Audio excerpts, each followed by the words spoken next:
থানারপাড়া থানার উদ্যোগে দুর্গাপুজো উপলক্ষে সমন্বয় সভা। আজ নদিয়া জেলার থানারপাড়া থানা প্রাঙ্গণে শারদীয়া উৎসব উপলক্ষে সমন্বয় সভা অনুষ্ঠিত করল। রাজ্য সরকারের তরফ থেকে 1,10,000 টাকার চেক তুলে দেওয়া হলো প্রতিটি পুজো কমিটিকে। আজ ওই সভাতে উপস্থিত ছিলেন কৃষ্ণনগর জেলা পুলিশের অতিরিক্ত পুলিশ সুপার গ্রামীণ উত্তম ঘোষ, দেহট্ট এসডিপিও শুভতোষ সরকার, করিমপুর সিআই সৌরভ ব্যানার্জি, থানারপাড়া থানার ভারপ্রাপ্ত আধিকারিক এমডি ইলিয়াস। এই সভা থেকে আজকে প্রশাসনের তরফ থেকে জানানো হয়েছে যে প্রত্যেকটা পুজো কমিটিকে যেন শান্তিপূর্ণভাবে সুশৃঙ্খলভাবে পুজো করে। প্রতিটি পুজো মণ্ডপে অগ্নি নির্বাপক ব্যবস্থা যেন থাকে, পরিষ্কার পরিচ্ছন্নতা পরিবেশ যেন থাকে। বিদ্যুৎ দপ্তর, দমকল ও পুলিশ প্রশাসন সবসময় প্রতিটি পুজো কমিটির পাশে আছে ও পাশে থাকবে। নদিয়ার করিমপুর থেকে অর্ধেন্দু মালাকারের রিপোর্ট, বিগ নিউজ।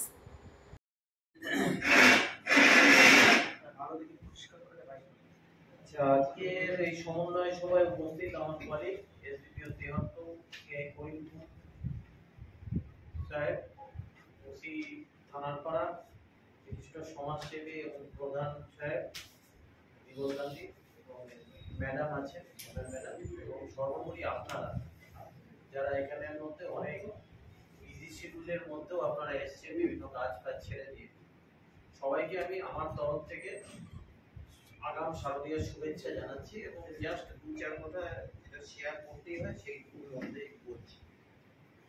আমাদের বড়বাবু পুরোটাই ডিটেলস বলে দিয়েছে, যেগুলো যে কাজ করণীয় কর্তব্য সম্বন্ধে যেগুলো আপনাদেরকে সেখানের মধ্যে মেনে চললে শুধুমাত্র আমাদের তরফ থেকে উপর থেকে চাপিয়ে দেওয়া না, এটা আপনাদের উপকারের জন্যই সেখানের মধ্যে সমস্ত নিয়ম কানুনগুলো করা হয়েছে, যাতে আপনারা সেটার মধ্যে স্বতঃস্ফূর্তভাবে যদি সেখানে যোগদান করেন এবং এই নিয়ম কানুনগুলো মেনে চলেন, তাহলে কিন্তু সেক্ষেত্রে আখেরে আপনাদেরই উপকার হবে।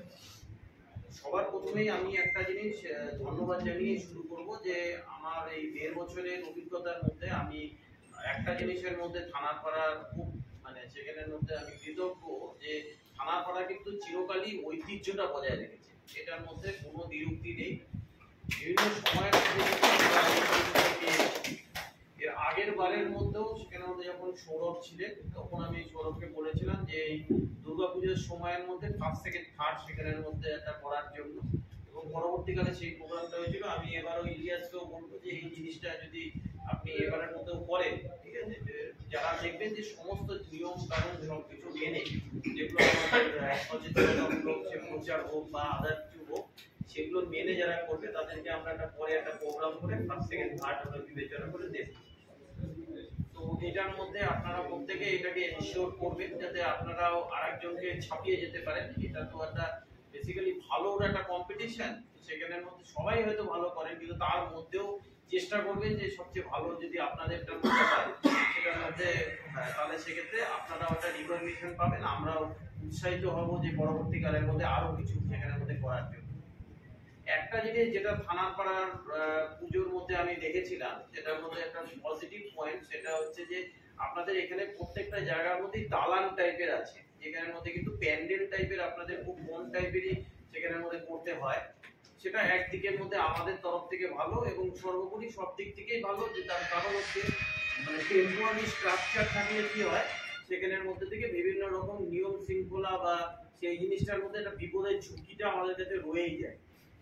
কিন্তু যেগুলোর মধ্যে বড়বাবু বলেছেন সেগুলো খুব পার্টিনেন্ট, এগুলো সবাই প্রথম মেনে চলবেন। আর ট্রাফিক আইন নিয়ে সারা বছর ধরে সেখানের মধ্যে আমরা বলি, তো এই জিনিসটাকে আপনারা সেটার মধ্যে যদি প্রত্যেকেই, আমরা এখানের মধ্যে যারাই আছি তারাই গার্জিয়ান, আমাদের বাড়িতে আমাদের ছেলেমেয়েরা থাকে, তো তাদেরকে সেখানের মধ্যে এই জিনিসটাকে বোঝানো যে হেলমেটটা পরে চালানো, গাড়ি চালালে পরে সিট বেল্টটা বেঁধে যদি যায়, তাহলে সেক্ষেত্রের মধ্যে অবশ্যই আমার মনে হয় যে অন্তত পক্ষে কিছু দুর্ঘটনা আমরা অ্যাভয়েড করতে পারি।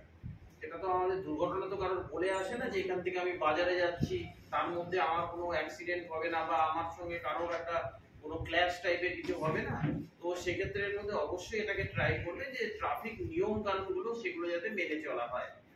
আর পুজো রিলেটেড নিয়ে আমি দুটো বলবো, যে একটা হচ্ছে যেটা বড়বাবু অলরেডি বলেছে, যে আমার বেসিক্যালি মেন কনসার্নটা রুরাল বেল্টের মধ্যে আমাদের কাছে যেটা থাকে সেটা হচ্ছে ডেড অফ নাইটে, যখন গভীর রাতে, যখন আপনারাও একটা সময়ের মধ্যে ক্লান্ত হয়ে যখন বাড়ি চলে যান, পুলিশও সেখানে সারাদিন ডিউটি করে একটু ক্লান্তই থাকে, এবং সমস্ত জায়গার মধ্যে নিয়ে তখন কি হয়, এই যে আইডল হোক বা সেখানের মধ্যে প্যান্ডেল হোক বা মণ্ডপ হোক, সেটা কিন্তু অরক্ষিত অবস্থায় রয়ে যায়।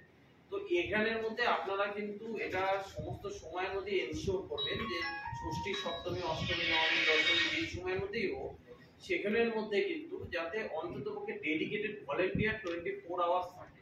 মানে এখানের মধ্যে যে আপনারা এবং ওই লিস্টটা অবশ্যই থানাতে কিন্তু দেবেন যে আমার এই সময়ের মধ্যে থেকে এই সময়ের মধ্যে আমার এই ভলেন্টিয়ার থাকছে, এই ভলেন্টিয়ারের সঙ্গে যোগাযোগ করলে পরে আপনারা সেখানের মধ্যে কিন্তু এই সাহায্যটা আমাদের এখানের মধ্যে পাবেন। তার কারণ হয়তো কোনো কারণে আগুন লেগে যেতে পারে, তখন সেটাকে নেভানোর জন্য ফায়ার ব্রিগেডকে আমরা ফোন দিয়েছি, অথচ দেখছি যে আপনারা সেখানের মধ্যে কোনো হাজিরই কেউ নেই। তো এই জিনিসটা যাতে অ্যাভয়েড করা যায় বা সেটার মধ্যে যাতে না হয়, তো সেটার জন্য কিন্তু আমাদের এটার মধ্যে বলা।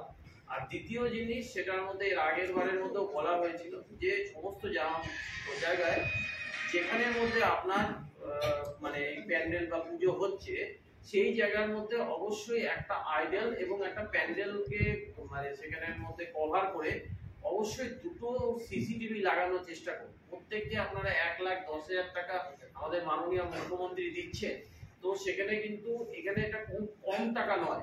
তো এই জন্য কিন্তু আপনারা প্রত্যেক